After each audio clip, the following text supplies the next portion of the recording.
in a minute. But let me give these sisters a proper introduction. Y'all know we don't bring anybody into the Dr. Dawn radio show any kind of way. We don't make you sit on the plastic couch like grandma used to. We make you feel comfortable.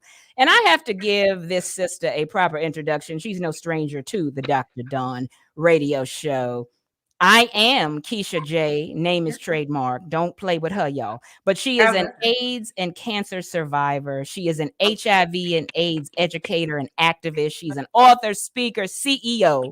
And I think her most proud title is Mommy.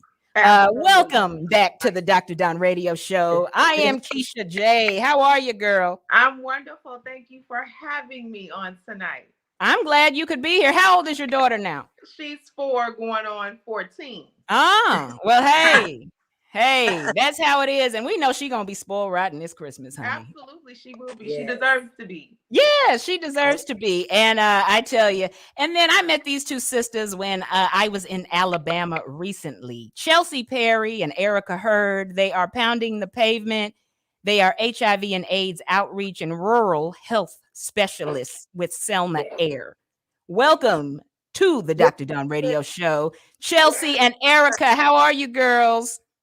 Great. How are you doing today? Good. I tell you, I'm just so glad you all could be here. But let's kick this off with, y'all look.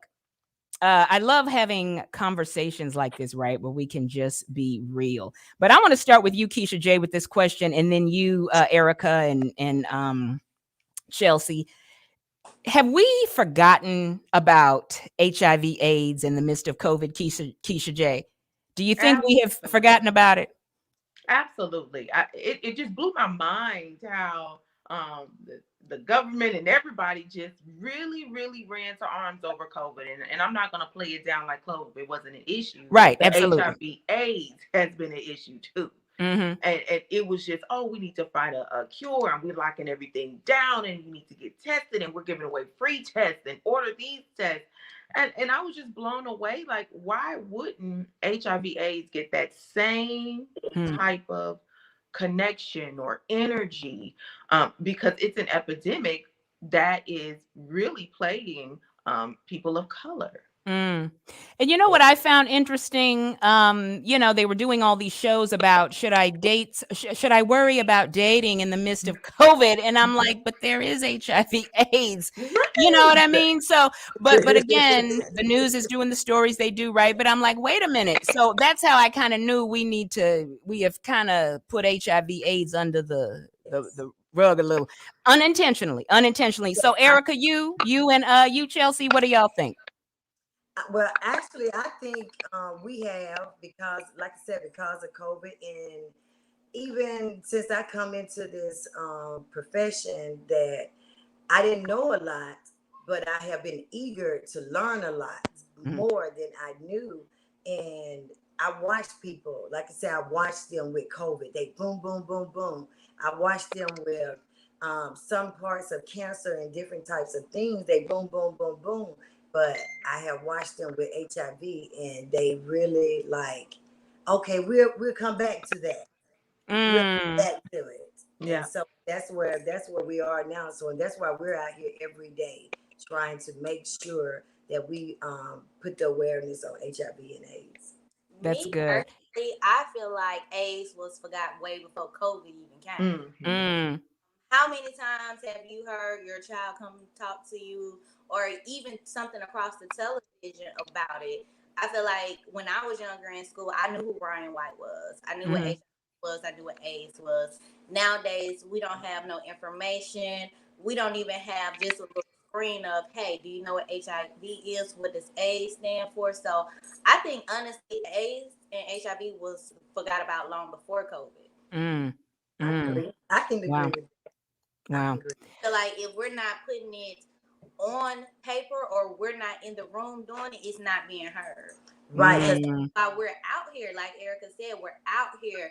We're making our way to small rural areas. We're making our way to different cities. We're making our way to different towns, and we're putting that information out there. We're testing these people. We're giving them information that we're finding, we're learning about and we're just passing it along. So every time we learn something new, like she said, we're eager to learn. Yes. And it's so crazy because if we probably wouldn't have had this job, we probably would have been like one of the people of, we don't even know what's going on or about.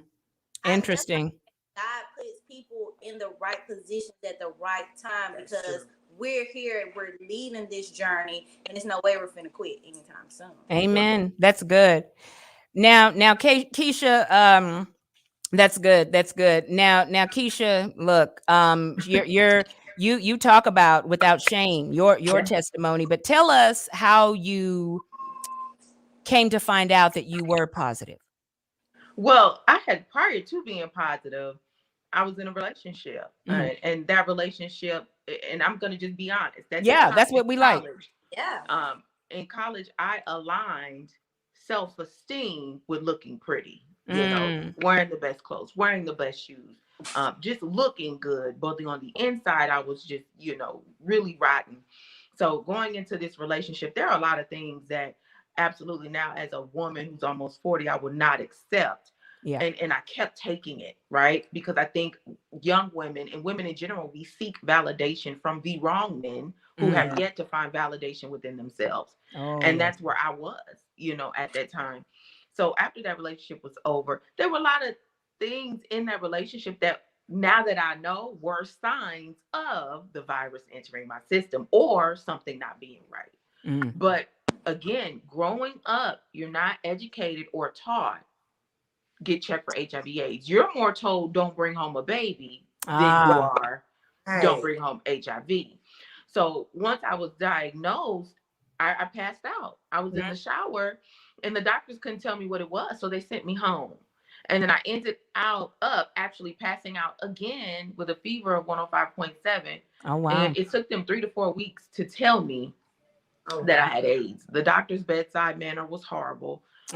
She pretty much was talking to me as if I knew that, or I was already positive that I knew. And I was just kind of like, for what? But, the virus had been dormant in my system.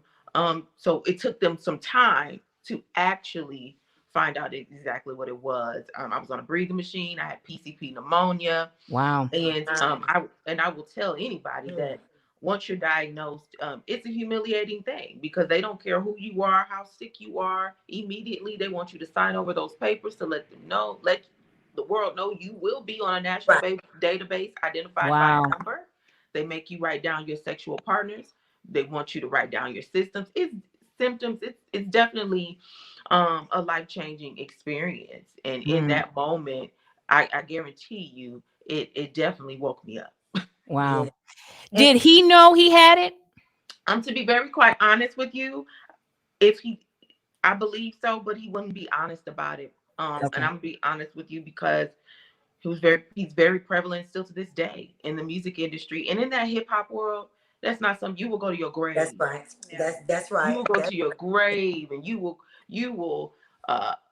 demonize the woman you're with. You will call her names, which is what I went through. I went through a lot in the city of Houston, and people calling me names and so many things that he had started, to where by the time I was diagnosed with HIV/AIDS, I was like, okay, now really, this is where we are. I got to deal with all of the hate and the rumors and the lies. Now I have to walk in this.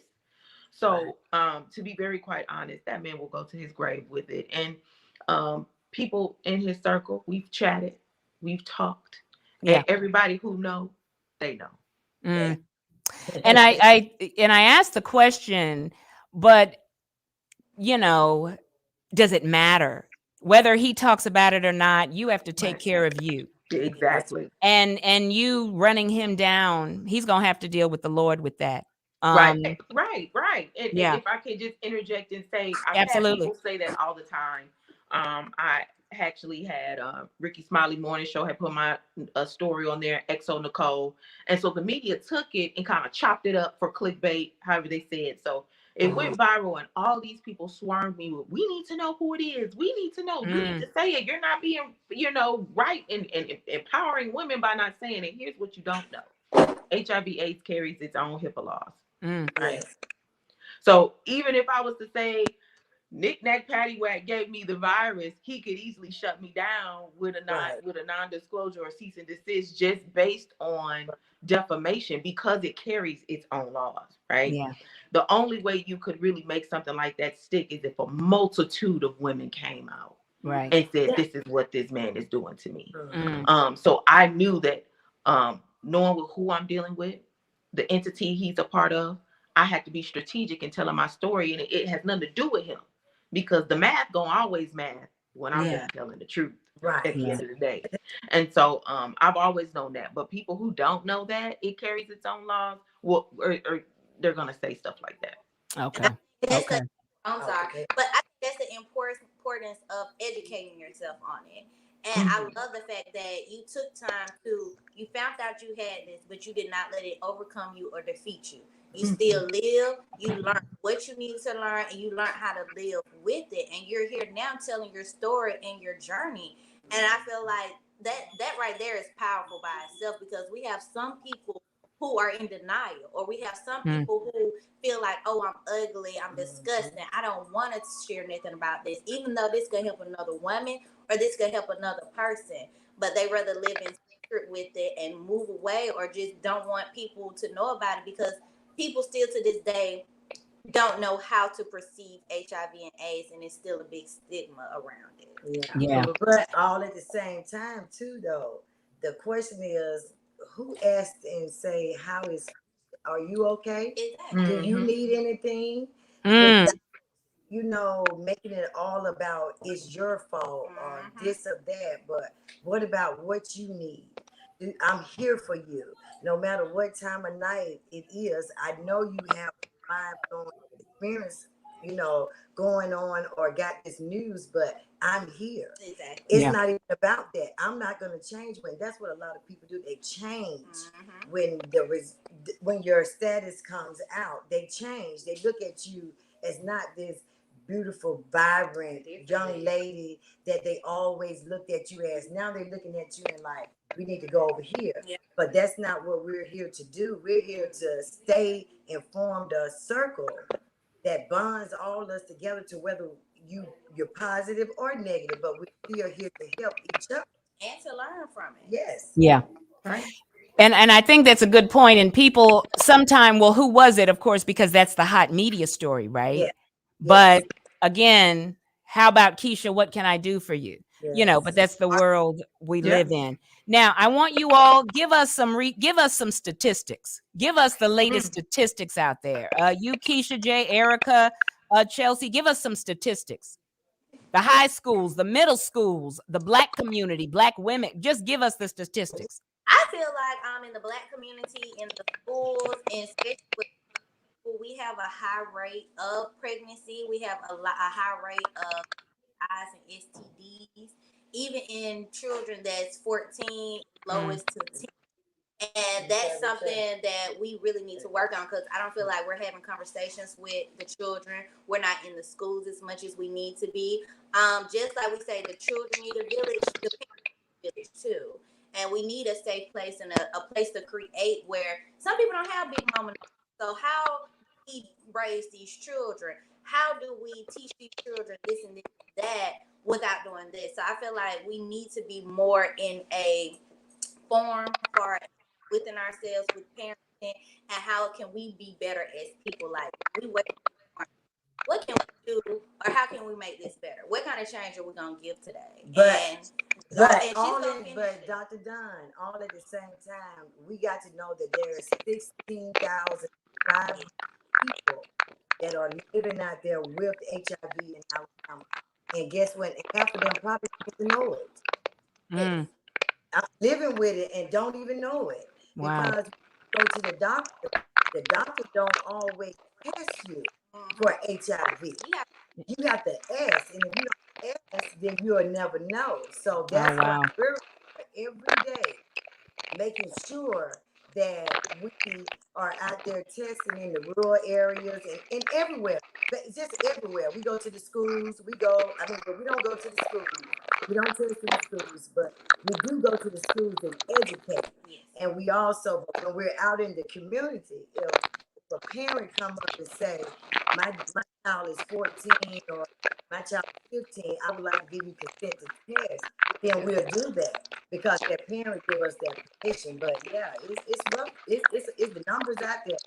Imagine 16,500 people living that do not know they're HIV positive, and each one of those sleeps with one person that sleeps with somebody else, that sleeps with somebody else, that sleeps with somebody else, and you don't know Wow. it. So you're already inviting 10 other people into your relationship, and no one knows the status of no one in that circle. So the risk is going on and on and on an everyday basis. That's why we promote safe sex. Also, we promote our no. That's why we say abstinence and celibacy. If you Yeah. are going to do this, make sure you have this person, you know this person. Yes. This person is comfortable with you and you're comfortable with this. You know what, Kecia J, let's talk about, and that's good because that is that one person, and they don't know. Kecia J and Erica and Chelsie, I want to start this question with you, Kecia J. Do you think that there is a lack of compassion for those living with HIV/AIDS than those with other diseases? Like, oh, we feel sorry for the person with cancer and maybe diabetes and but there is a lack of compassion for those living with HIV/AIDS. Do you find that? Absolutely. Absolutely. I will definitely say, navigating my cancer journey, it was proven that you definitely get a different type of sympathy when you talk about cancer versus HIV/AIDS. Wow. And it's crazy. You'll be surprised when I tell you I had the floodgates open when it got out that I had cancer. I'm talking about checks being mailed in, and people just, are you Wow. okay? Are you this? Versus me telling my story for years, it's more so like oh wow, okay, I'm sorry to hear that. You are right. Almost like you're about to die. But when it's Wow. cancer, how can I help you? Let me pray for you. Do you need something? A bill need paid? Like it's really crazy. And I was really able to see the difference. Almost even people are more prone and want to hear my living with AIDS story now. Yeah. Do you all, while Keisha's doing that, do you all find that there's a lack of compassion for those living with HIV/AIDS, Erica and Chelsie? Well, Dr. Dunn, with me personally, I, if you would have asked me 3 years ago, I probably would have said yes. Okay. But now that the 3 years that I've been in this nonprofit organization with Selma Air, there is so much compassion. It is so much that's being done Yeah. for them, but you have to be willing to receive it. Gotcha. If I'm giving it, and you have a doctor's appointment, you choose to, and we send rides and all that to come to work, and you decide I'm not getting up today because I don't want to go there, then I feel like we're doing our part. But if you just reach out and fill the gap, and we continue to work together, then it'll be more help to be offered. But people just don't want to do right. But as soon as you need something done for yourself, guess what?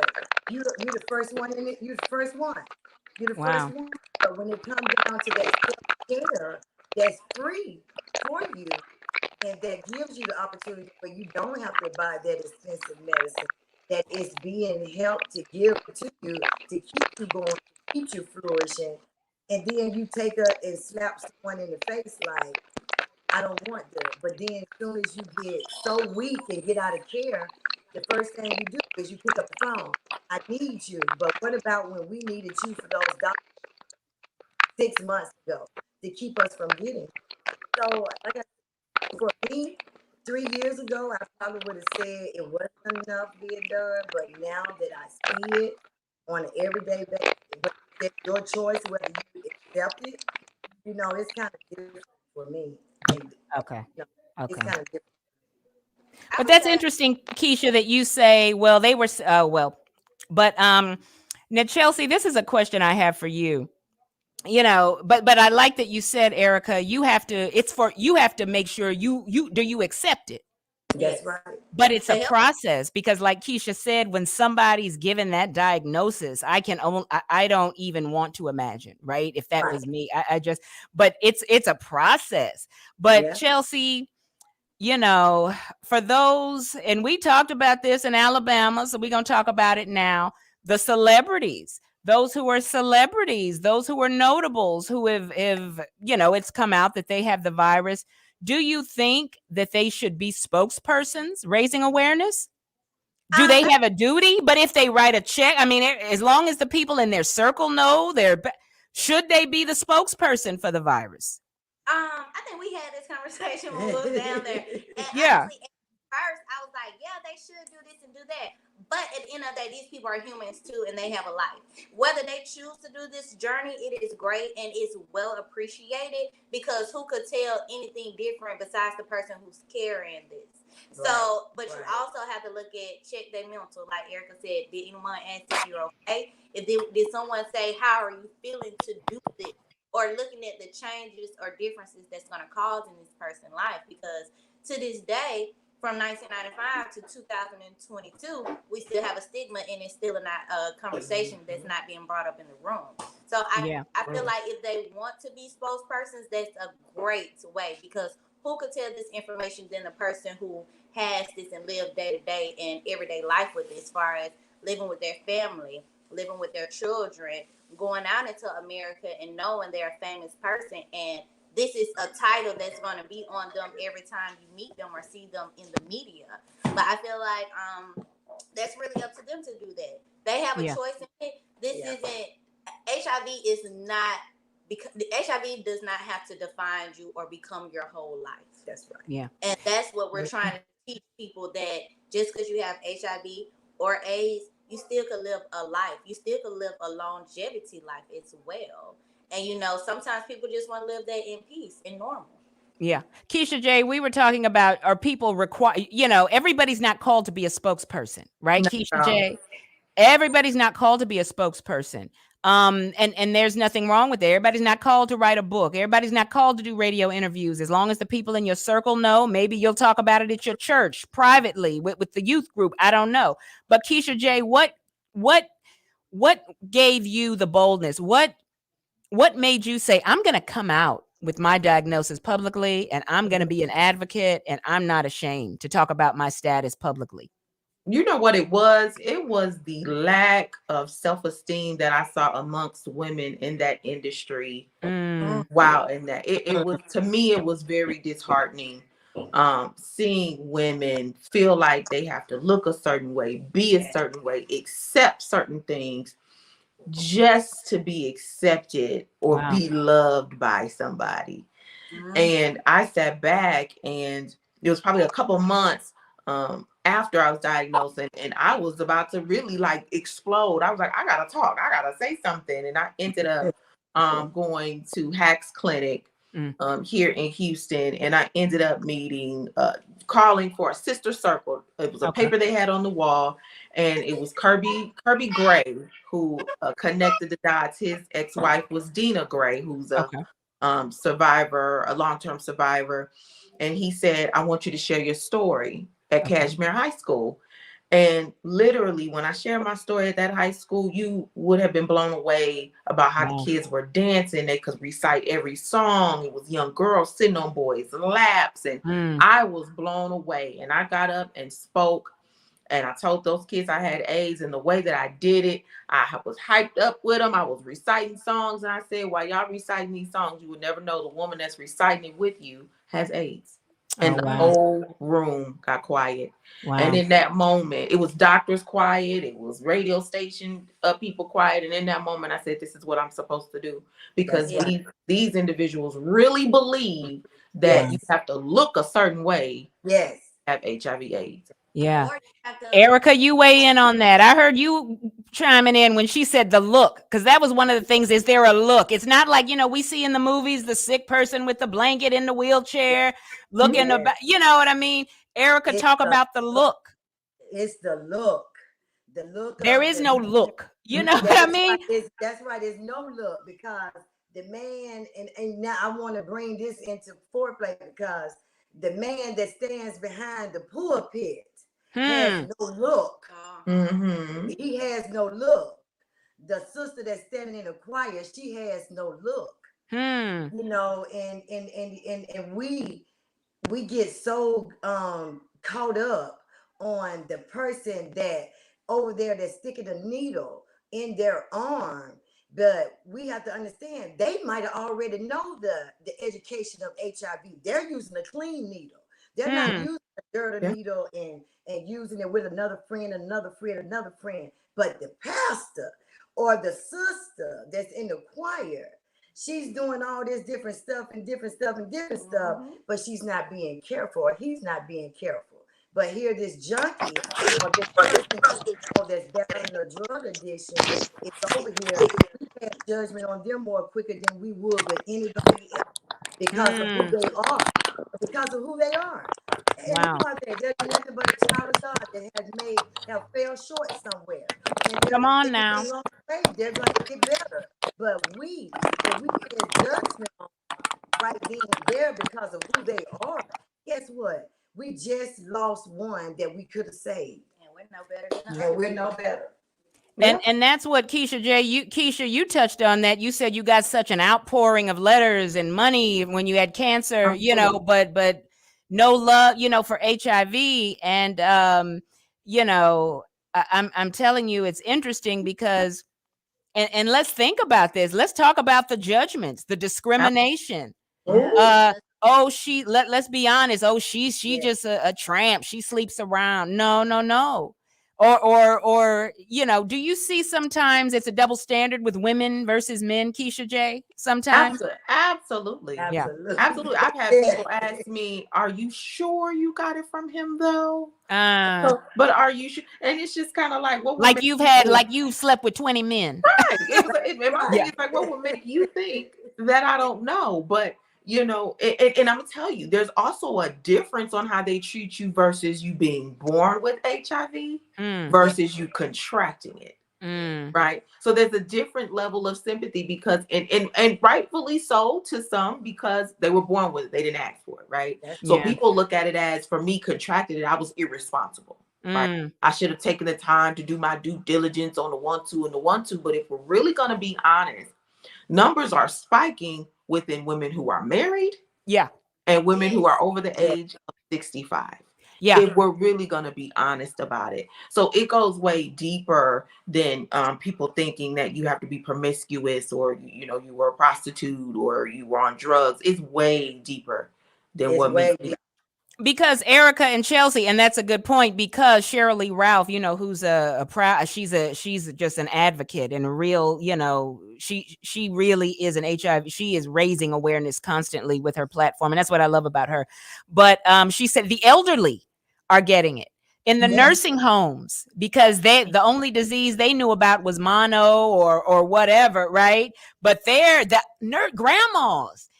They're not using, you know, so, and wives are getting it from their husbands. So Chelsie, Erica, talk about that. You have all kind of people. I was gonna say that. I was just gonna say, most times people in marriages and relationships are the people that are contracting HIV. They are their partner and their companion because they don't believe, oh, this is going on and this and that.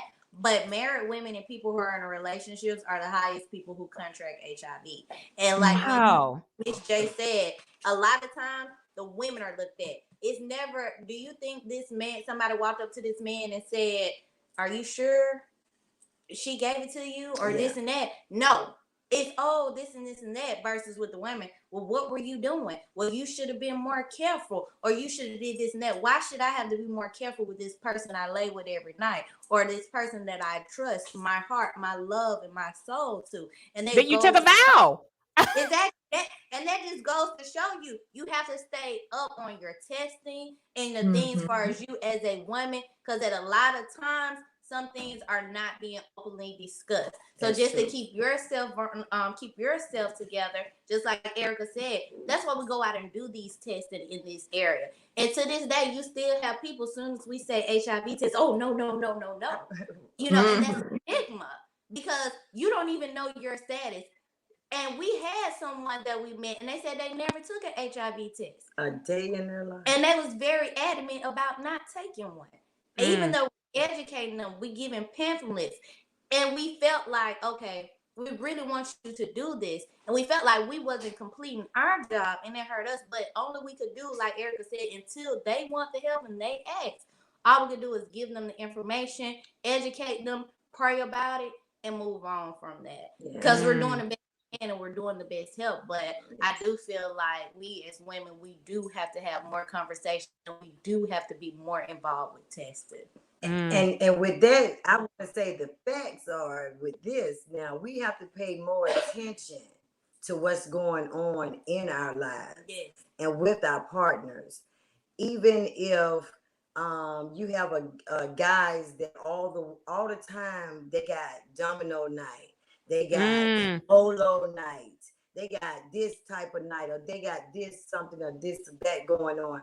We have to pay attention, even with women's. We have to pay attention because if you're not happy at home, it can cause you to go out to get with them. Yes, do impulsive things with the domino night, with the game night. And then when you wake up the next morning, you want to make a phone call because you feel so horrible about what you did the night before with no protection.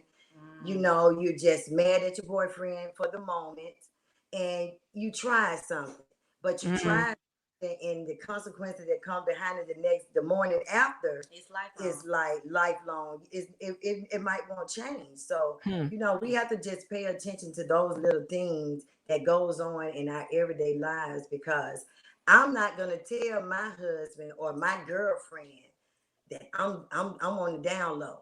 Yeah. Or I'm doing this or I'm doing that. I'm not gonna tell them that because it's not about you right now. It's about me. I'm not even protecting you. I'm protecting myself because I'm doing whatever I want to do, and I'm all over the place. And I'm not telling you anything about what I'm doing that could harm you in a way that, like I said, is lifelong. And you know, it's hard. I feel like you have to have respect for yourself as a person and a human being. And that's the number one thing I would say. Once you have respect for yourself, then you'll have respect for others. You have people that actually say, hey, I live with HIV, this and this and that. They tell you what their life story is. They tell you how they contracted. They tell you all these things. And they're in marriages.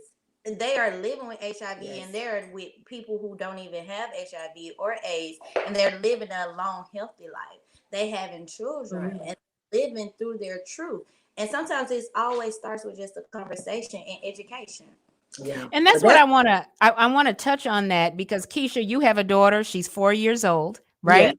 Yeah. And I think, you know, a year or so ago, or maybe a little over a year, when you were on the show, somebody wanted to do a reality TV show about you to follow your pregnancy. Wasn't that? Or yes. And you were like, no, because it's, you know, we're, what did we say? Education, not exploiting, right? Right. But I like that you touched on that, Chelsie, dating, because you have people who don't have the virus, who are with someone or who have married someone who don't have the virus. And that's very interesting to me. That's why I think this show is important.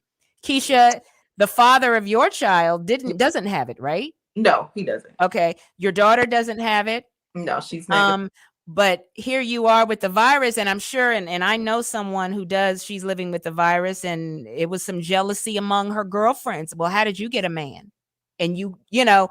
Yeah, that happened. You see what I'm saying? So Kecia, tell us a little about that, because it's real, y'all. I mean, and this is what they said, and I'm not, you know, I'm just, she shared it as well. So I'm just, Kecia, talk about that. Yeah. The responses you get. So many, you know, they joked in Atlanta, and the joke was, man, Kecia be having more men than we do, and she got the virus. Oh, wow. Is that hurtful? Is that, or you just like, No, okay. no. I don't feel a way. And my thing is, me having men that are interested has nothing to do with me and my virus. It's me and my authenticity, and I'm just Okay. that girl, you know. Like Okay. for real, like I got the virus or not. Hey. You know what I'm saying? Like, and I would always pour that into them.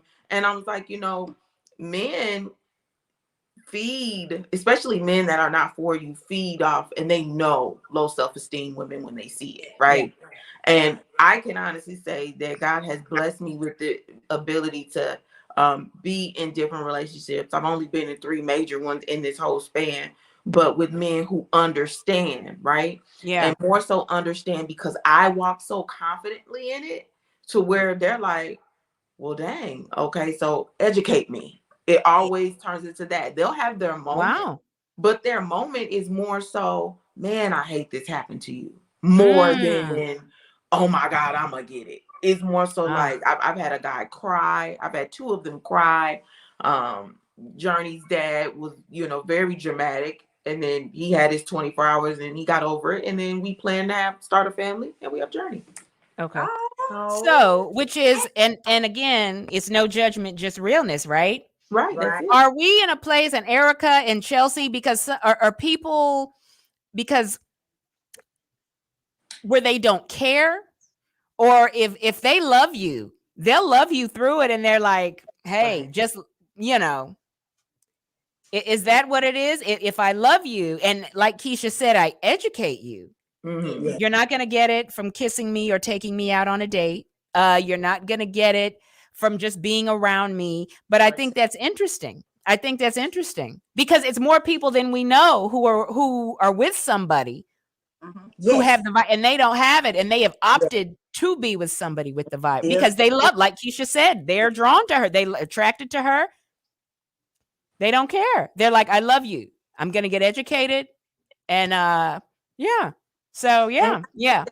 And I think that's what so many people are scared of coming out with their truths, because they don't know if it might be 1 or 2 that might grab hold to what you're saying and accept it.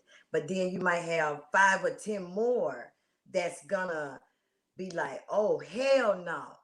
I'm going the other way. But yet and still though, when you educate them and they're more into you for you, your inner self, and not the virus or the what you look, or she don't wear red bottoms, so I don't want her. So they're not into that, but they're more into you for who you are as a person. Then we'll have so many more people that will be ready to tell their truths and tell their stories. But when you go by grandma's house, or you go by the someone's house, and that or friend, and they know that you're HIV positive, and they pull out this plate, and they're drinking out this glass, and they're drinking out this glass, it puts you in a shell. Yes.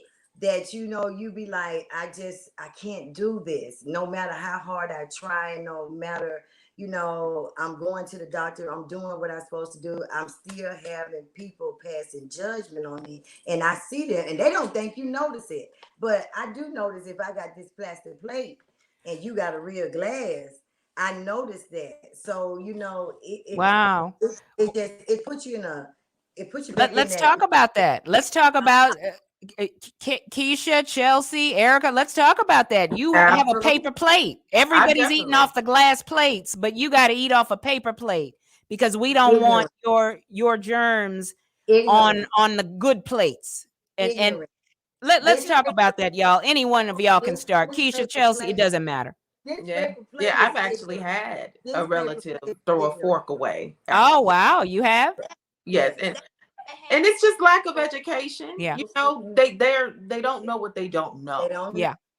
They don't know. And that's why I've never ever really taken it personally. But I will say this: you'll be surprised that a lot of us who are living with it experience the stigma more internally, than externally. Wow. Yes. And crazy. And you wouldn't think that. You would think more that internally that everybody would be like, oh, I love you, I got you, whatever you need. If you're sick, you can't get up today, I'm there for you. I'm that ring away, I'm that phone call away. But it's not like you said, it's more the people on the outside that really love on you and accept it, and they don't treat you, and they don't have these, because I consider this ignorance. At one time I wouldn't have considered it ignorant because I didn't know no better. Yeah. But now that I know better, I know that this is ignorance. This is love and peace right here. This is happiness. Because I can give this glass to her. And if she was HIV, I wouldn't be worried about getting the virus or contracting this from her, because it's going to come a little deeper than that. Exactly. So, and you have people that have a certain type of utensils for Billy Ray coming over, so make sure you get this laid out, this glass and this fork, and we gotta wash it outside because we don't want to wash it with the rest of the dishes. And that's so back to the education is so not in the right place, and some people's hearts are not in the right place, because even if Billy Ray did have this virus, and you're inviting him over to family dinner, why would you want to isolate him and make him feel some type of way? The world is already against him. He doesn't need the inner people to be against him. But that goes to say the people most closest to you sometimes become an enemy. And actually, you start seeing real things when certain stuff start happening in your life, especially real things as far as HIV or any diagnosis with any type of health reasons. You start seeing different things because some people don't understand it. Some people don't know it. They don't know what questions to ask, and they don't try to educate themselves because they go off of what TV said or what this person said or this and this and that. Yeah, very true. It's bad. It's like, well, that's why you're here to educate us. Christmas is coming up. When Billy Ray comes over, don't make him eat off that plastic plate. Let Billy Ray eat with the good. I mean, come on. Yeah. Now let's talk about this. How is it transmitted? Kecia, Jay, Chelsie, Erica, either one of y'all. How is it transmitted? Can I get it? And I'm going to ask some questions. You all say yes or no and give us some insight. Okay. If I use someone's hairbrush who has HIV, can I get HIV? No. Absolutely. If I drink after them, can I get HIV? No. Okay. If I sit next to you? Fiction. No. If you cough on me, can I get HIV? You get COVID. Absolutely not. But Kecia, isn't it that we're more of a danger to you than you're a danger to us because of your immune system? Absolutely. I say that all the time. Like when I was diagnosed, I only had 2 T cells. For anyone who doesn't know what T cells are, just think of your internal being made up of an army, right? So anybody who's healthy has anywhere from 1,300. Some people have 1,700 T cells who's at their healthiest peak. I only had 2. Wow. And ever since being diagnosed almost 16 years ago, I've never really had T cells over 211. Wow. Never. They've never gone any higher than that. Right now, I'm probably at 182. Wow. Because of course, cancer didn't help that. So I'm saying that to say, so somebody around me who has their own thing going on, or who has a flu, or who has a cold, you're more of a detriment to me than I am to you, because I am undetectable, right? Which means I'm untransmittable. That's right. So there's nothing that I can do to you. Prick of a blood on the finger, none of that will affect you. But you and your germs from your flu and your COVID can kill me. What you say, Kecia? U equals undetectable. Yes. Yes, undetectable equals untransmittable, which is the whole explanation as to why my daughter is here and she. Okay. Now this is but the thing is, y'all, and let's just have an honest conversation with all these new stories coming out, with all that they're discovering. Can we say it's only through bodily fluids? Or, maybe what if, or 10 years from now, they're going to tell us, it is, if you drink after someone, I mean, or is it straight fluids and that's what it is, sex? And because, some people are like, well, they said this. How do we know it's not going to be this, that? Just read the facts. Read the facts. I don't think it's going to change from where we are right now. Right, Kecia? I mean, I'm just asking you. I mean, not at all. Mother to child. blood to blood contact, semen, body fluids, those things like that, breast milk, those things. Those are the important things that they need to know. All this other stuff is just fictitious other stuff. Yes. That's out there. If I kiss you, I get it. If you drink something, if that's the case, I get it. We kissed back in the day. They said you got the cooties from him. So what is the cooties? We never knew what the cooties was. All we knew is you just didn't want us to kiss that little boy no more. Exactly. But it was called the cooties. But come on, it's just facts. It's just what it is. But Kecia touched on it. We're more concerned, and that is a good point. Are you pregnant? Are you pregnant? Don't get pregnant, but you don't talk about it. So it's time for parents to start talking to their kids instead of when they go to college. Don't come home with a baby. Yes. Let's get educated. Sometimes when they're at college, they're running wild because they haven't been educated or had those conversations that they needed to have. So you say don't come back with a baby, but you didn't say don't come back with HIV or STDs or STI. You didn't say that. I didn't know about that. I didn't have a baby, but I have this. So that's why it's very important that we sit down with our children. We teach our children. We put them in the light and in the motion where we want them and how we want them to be raised, because they're around tens and tons of other children. Ooh. So they need to be a force and they need to be a leader to teach these other people. So out of a room of 10 children, let one of them be a leader and an educator to make their other peers want to be educated and follow in the footsteps. Yes. What should the role of the church, the school system, the community be to help with HIV prevention? See, because the church, you have many churches now who have HIV ministries. They're doing HIV testing. But I'm sure there's much work in the schools because the system, that's another, the districts. But what should be the role of churches, schools, the community? Any of you all can answer to help with prevention. The church is not going to change until the church identifies the stigma within the church. Yes. So there's nothing that the church can do for us externally until they understand and acknowledge the healing that needs to happen with people in their congregation who are positive internally. And who are positive internally, and also who are predators that prey on the children in the church, the weak mama that doesn't have the money to feed her children, and they become, I want to be Uncle Johnny. And then Uncle Johnny turns into someone who's a predator, who has HIV, who's sleeping with the mama, who's, when the mama go to work, coming over there, sleeping with the children, the daughter and the sons.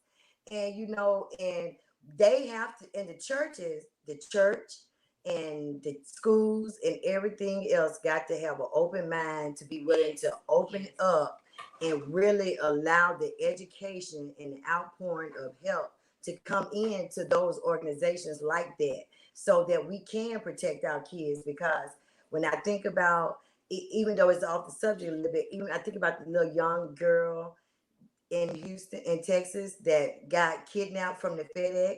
That's a whole person that's in a uniform that's right to deliver a package to everybody's houses.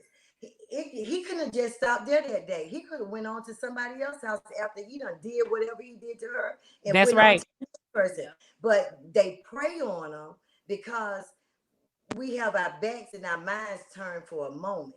It don't take but a moment for us to get distracted for something like that to happen. And then when it happened, we're faced to live with it, because we was in the bathroom sweeping the floor or something, and then you say, if I wasn't in the bathroom, this wouldn't have happened. And then we have to be willing to hear the truth, hear the children when they say, Uncle Johnny touched me, Sister Lily came over here and she made me do these things to her. You got to be willing to hear that and be able to process. And you know what I'm saying? And not say, you shut your mouth up, you go in the room. You don't say that, because Uncle Johnny ain't touch you. Uncle Johnny ain't like that. You don't know Uncle Johnny. What Uncle Johnny do when he out your sight? But I like that you said, Kecia, we don't and you hit on it too, Erica. We don't want to talk about it. It's ugly. But shout out to all the churches who are. Wheeler Avenue Baptist Church has a HIV awareness. They have a HIV ministry. And I think many are starting to get it, but but they don't, it's uncomfortable, right? Yes. It's we don't know. Let's not talk about that. But you have many in the congregation, like you said, Kecia, who are living with it. So, and we can't act like it doesn't hit the Black community. The statistics, y'all talked about the numbers. You have to address it. But if you don't know how, that's when you bring in Erica. That's when you bring in Kecia. That's when you bring in people who can talk about it. Yeah, and see, that's the thing. They're letting us talk about it, but they ain't letting us test yet, though. Let me set up a table. You know what? One step at a time. I say one step at a time, but I'm so. But we need more than that. Yeah, we need more than that. And I really believe if the church was to actually let you put on a wellness event. Oh, yes. People with the blood pressure, with the mammograms and different things, and let us bring the HIV in. That's good. That's good. For a health day for the church.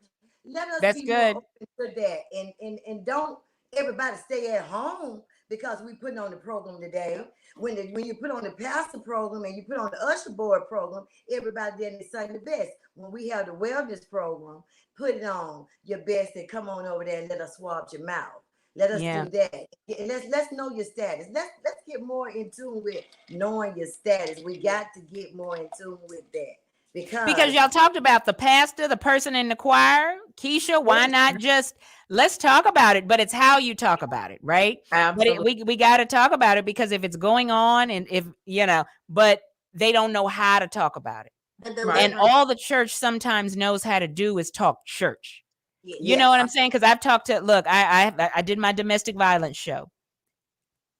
Pastor, he was trying to help, and they said, you tell him if he leaves, if he hits you again, you're gonna leave him. Well, she did, and he ended up killing her. Miseducation. All the church sometimes knows how to do is church. So that's why it is important we get educated, because you got your teen, you got your graduation teen program. Those teens are about to go to college. That's right. It's time to educate our teens. But y'all, now look, let's switch to this topic. Kecia, and I want to start with you with this, okay? And let's just be honest here. Yeah. Because there is discrimination. There is discrimination that takes place. But I want to know, let's talk about how it makes you feel. Being uneducated, because Kecia is a strong sister, but everybody's not strong like Kecia. There are people who may go commit suicide. They may not go get a counselor and therapist. They're depressed, and if their friends are making them eat on a paper plate, right? Then talk about how it makes you feel. How someone living with the virus, Kecia, when we don't treat you with compassion, what that can do. I'm going to tell you, for me, it lights even more of a fire flame up under me to let me know there's more that I need to do. Okay. And I understand that that's not that same sentiment for everybody. Right. I know that a lot of advocates that advocate are still very much hurting because they have yet to get over their own internal stigma and yet have yet to realize that they need to have compassion for themselves. Oh, wow. Some have been living for 15 years and still have not gotten over the fact that they are diagnosed, that they're living with it, that they feel ugly, they can't date. The world sees them as disgusting. And we advocate, right? However, the advocacy community can tend to just advocate to each other, right? It's easier to advocate to each other because you're not going to tell me I'm gross. You're not going to tell me I'm this. You're not going to tell me I'm a hoe. You're not going to tell me that, because we identify. But when we step outside the box and we go speak to the social medias and the TikToks, and we go into these places that nobody wants to go to, because I know 80% out of the 100 people are going to tell me that I'm nothing and I'm disgusting. But those are the places that we have to be in, right? Wow. So the compassion has to start with you. right? So you start seeking validation about compassion from other people when you have yet to have compassion for yourself. And a lot of it has to do with doing that self-work even after you're diagnosed. It was a lot of self-work that I had to do because my ideology of self-love and self-care and self-value was very much demented, right? So I had to really do a lot of work in that department before I could go and speak boldly and not give two craps about the 16 ill your gross comments under my post or if somebody posted me. Wow. Because I knew who I was and I knew what God called me to do. Those 16 or 16,000 comments meant nothing to me. Wow. Chelsie, and that's powerful. It's amazing to me. Social media is just, I mean, it's a bullying going on with adults too. Yeah, why not just keep scrolling or put up some prayer hands? But it says something about someone's spirit if you say, "Ooh, it's really a sad world." Chelsie, when someone tests positive, right? When you have given an HIV test and it's positive, what do you tell them? Because I'm sure it's shock. And like Kecia J said, 15 years, some people still haven't accepted it. You know, it's a process for them. What steps do you take? Do you recommend therapy, counseling, support groups? What is the immediate steps? Well, the immediate step one is to not panic and not to, the same way I gave this person this negative test, it's going to be the same way I give this person this positive test. We're going to tell them to come into our office so we can make preparations to make sure that this is an actual positive test. So we go to a blood stick. And then we go ahead and we go to, how can we get you in our program? We go into therapy sessions. We go into counselors. We set you up with support groups. We have our own lab that you could go to. So therefore, if you're not in a financial place, you have it where we have this support for you. So the resources are there. You just have to accept it. And you know, just like if I say, hey, you actually was negative, I'm going to say that the same way I'm going to say it to a positive person, because you don't want them to feel like, oh, you did something wrong. Like Kecia J said, we don't want you to feel like you're ugly, you're disgusting, you're embarrassed, because you didn't do nothing wrong.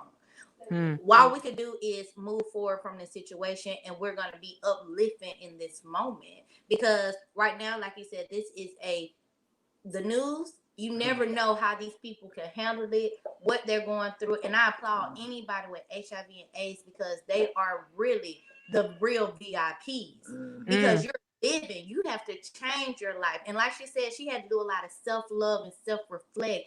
And before she could go out and do this, she had to make her own armor. And her mindset and her space before she go out here and share it to the world. This is how I feel, and this in my story. And you know, I applaud for that, because we still have people to this day that are in denial and don't want to do it. So we need people like you, so they know, hey, she's just like me. She could do it. I could do it too. And they can reach out to you. Hey, what are some of the things you did, or how did you get to this strong place you're in? Because every day ain't gonna be a happy day, but you still live for tomorrow. And while you're living, you have a purpose, and you're helping these people. And that's why she said sometimes people are not made to be on talk shows, or people are not made to be a spokesperson. That's right. But once you get your light and you learn how to move through your path, God is going to abundantly bless you. And you're going to see those blessings, and you're going to see the help that you're giving to the community. So we do have those resources for those people. If you need counseling, if you need someone to talk to, we have a hotline. If you need housing, we help you with that. If you financial? Yes, financial. Okay. If you need resources, you pay for the medications? Yes. How much are the medications, Kecia J, for you? Well, they're free. You know, they have different programs because they do have Ryan White. So whatever the state doesn't cover, you can always go through Ryan White. Okay. And that's good to know. Heard of Busky? Heard of what? Busky.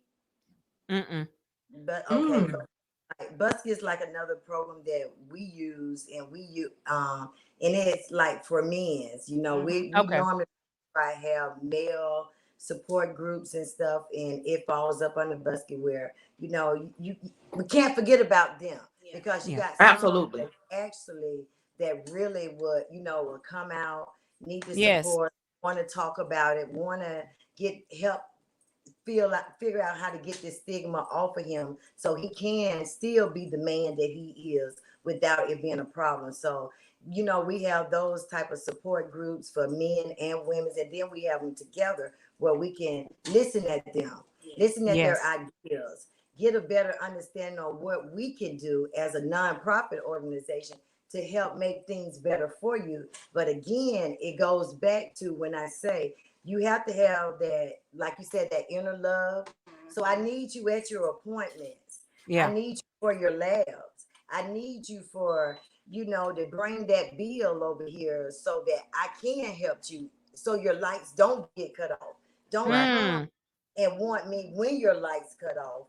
I need for you to want me when I'm trying to do the right things to make sure that you're staying on the right track. So yeah, that inner love it plays a big role to me. It does. But us showing love. How about us Yeah. all showing love Yeah. Yes. and compassion? Yes. Because when I started the show, I said, look, man, that could have been me.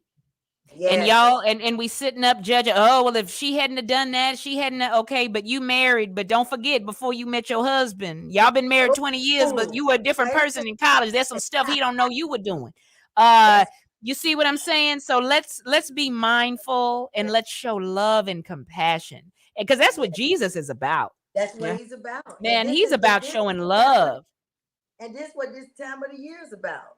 Yeah, So and yeah, I right. But it should love be 365.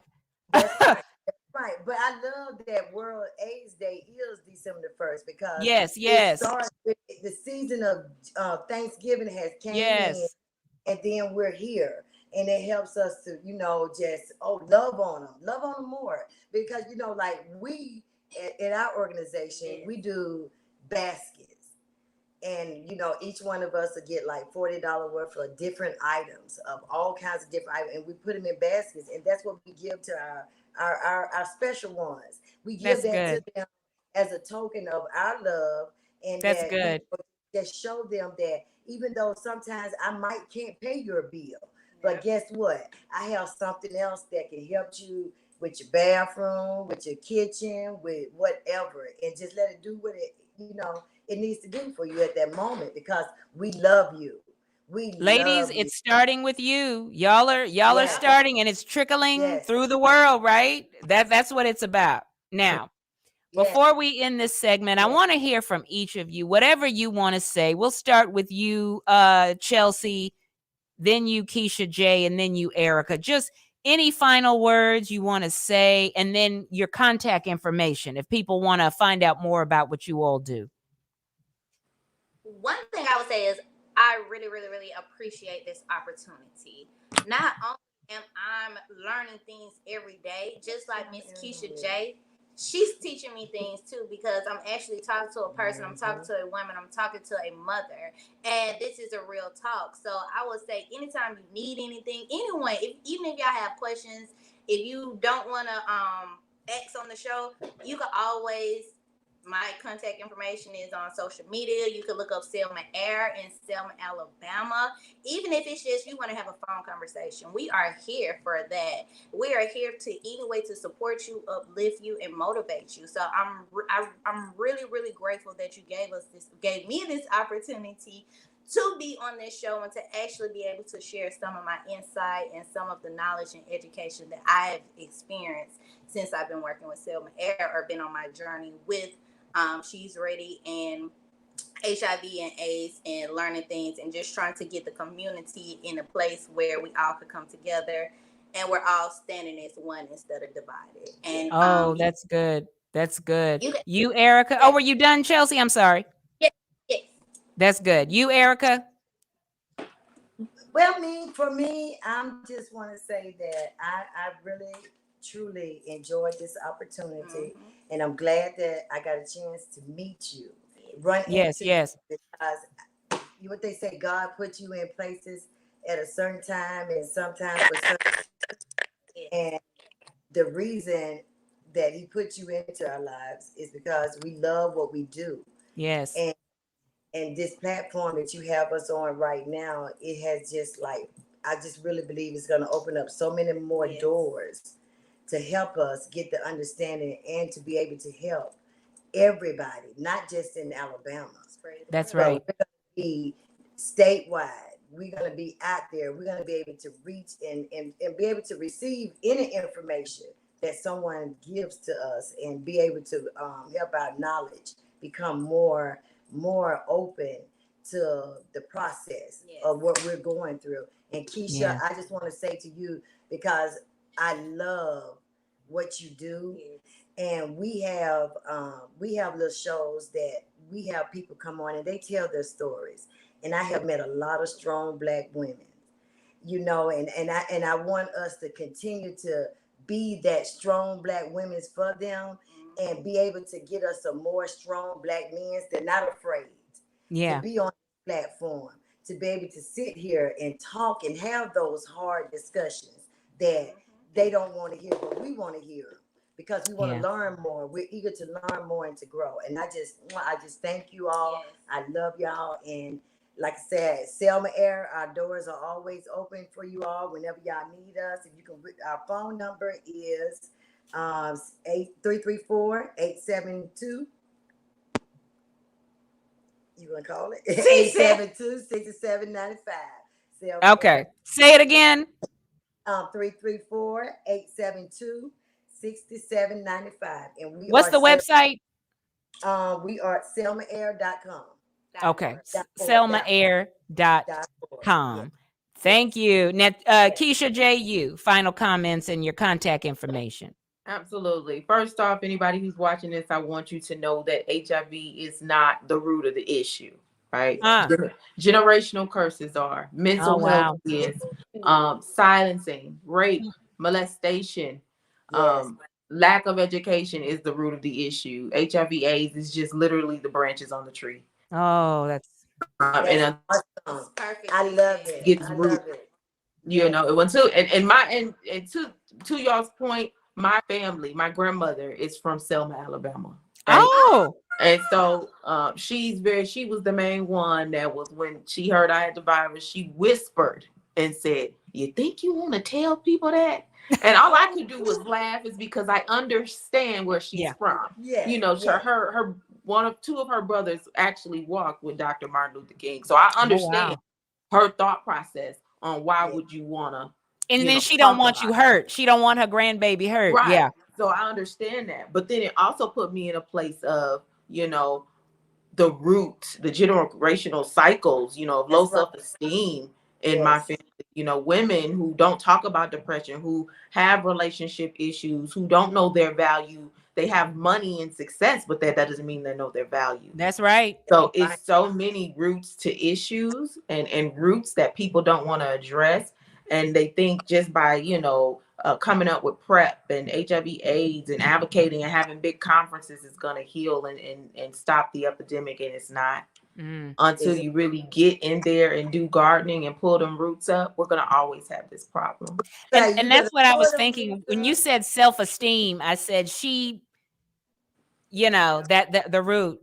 Generational curses. That's what it is. You know, our grandparents don't want to talk about it. Our parents don't want to talk about it. And all we're told is, don't bring home a baby, go get a degree. Now we know the value of a degree. Not saying don't go to school, but you have 21-year-old millionaires who come from a home who've never gotten a degree, and they have a better palette of life than the pension plan and the job that our generation has told us to get. So I would say to everyone, focus on doing that inner work, and the outer work will transform itself, right? Because when you do that inner work is getting close to God, right? So when you get close to him, he puts all the outer stuff in place that we be trying to control. So all of that really helps with killing the epidemic, because when we do that inner work, we know our value, and there's not a soul on this planet that we're going to allow to sleep with us, and we don't know their identification in terms of their sexual health. So we just got to do some root work, and I mean real root work, and real root work. And we'll see some change, but it has to be more people who are vocal. And I appreciate you ladies for doing the work that you do in Selma, Alabama, because we all know Alabama is below the Bible Belt, and it's very tough to get them to talk about it. But I would love to collaborate and do something with you ladies and bring my empowerment tour out there. All right. Because my family, like I said, my grandmother's from Selma, so and Mobile and Selma is where my grandmother's side of the family is. It's a small world, isn't it? Yeah. I told you this platform and this circle is just gonna grow so big that they can't help but to see us. When we get done doing what we're doing, they gonna say there was some bold women, boy. There was some bold women. They did good. Because guess what? You know we're what? talk about it and we're gonna keep it. Yes, keep talking about it. Kecia, what's your contact information? Now you can follow me on I am Kecia J for everything. I am KeciaJ.com. I am Kecia J on Instagram. Instagram will lead you to pretty much everything. It will lead you to my website, all about me. You'll learn more about my story. If you want to learn about my cancer journey, it's sheiscancerfree.com. I am in the middle of a tour now where I am going city to city and doing a health and wellness empowerment tour, educating. The basis is educating on cancer, but I also educate about AIDS, because had I not had the AIDS virus, I would not have been so prone to get the stage of cancer and rare cancer that I did get. So they both go hand in hand. No, but I definitely want to go wherever I can. You know, I think we get so caught up in doing things in a big way when we really need to go tackle things in a small way and make huge impact. I like that you said that. A big conference is great, but did we touch on the root of the issue? Mm-hmm. We're given a bunch of education. We did tests, but did we address the root of maybe what was the reason that person contracted it? Yeah. You know, not everybody has $297 for you to teach me how to be a boss and get a self-care journal. Not everybody has that. You know, not everybody has that. Some people have $5 and a quarter tank of gas and really need empowered and uplifting. And, you know, sometimes you just need to just be there and pour into people. And I'm telling you, it's always going to be purpose over payment for me, because God going to always cash my check. Girl, now that's another topic for another. That journal in the boss package is a popular thing. But what's in the journal, y'all? It's a lot of smoke and mirrors going on out there, and then half the people, some of these people selling empowerment, they need empowering. But that's another topic, and you know, the Dr. Don can go there. That's why, y'all, my tagline is I keep it candid, but I keep it in Christ. Because if I don't keep it in Christ, this gonna be a whole nother show. I might have some of what's in that glass Erica had in there. That little example. I don't know what was in there, but hey, no judgment, just realness. But hey, and look, all y'all got the beautiful glasses memo. All y'all looking cute in your glasses. So thank you. Ladies, I want to say Merry Christmas to each and every one of you. God bless you all. I want to thank everybody who's listening online and who's listening through the app. And if you did catch it, if you did watch it, thank you so much. But I will be putting this on my YouTube channel and my podcast platform, so you'll get to listen and watch as well as much as you like. I want to thank Kecia. I am Kecia J. Trademark. Don't get it twisted, boo. And you see how we put the trademark on the flyer, Kecia. We don't respect it. The Dr. Don got the registration mark. I tell people if it ain't on there, that ain't my name. My name ain't spelled right. Please put the registration. Hello. And then we want to thank, because it ain't spelled right. If the mark ain't on there, that's part of my name. You spelled it wrong. Go ahead, please. But hey, respect. I am Kecia J. Thank you so much, Erica and Chelsie. Bless you all. Have a very Merry Christmas, ladies. You too, Same to you, Dr. Don. God bless. I'm going to speak this into existence. I can't wait to see y'all again. Oh, yes. I was just about to say, there will be a, not a replay, but a reunion. Can I say that? Yes. Come on now. And look, I'm saying it publicly, right? Yeah. I'm not going to delete that part out of when I upload it on YouTube. So not a replay, but we're going to have a reunion soon. And don't hesitate to reach out to the Dr. Don maybe in January, February. The Dr. Don, remember when you said, okay, let me get that back on the schedule. So, hey, we're going to have a reunion. Very, very important. We got to talk about it. Maybe we can get some men to talk about it. Yes. As well. A married let's just let's talk about how we can do this, ladies. So we will be having a reunion. How about that? Yes. That's right. So thank you, ladies. God bless you. God Thank bless you. too. Thank you so much.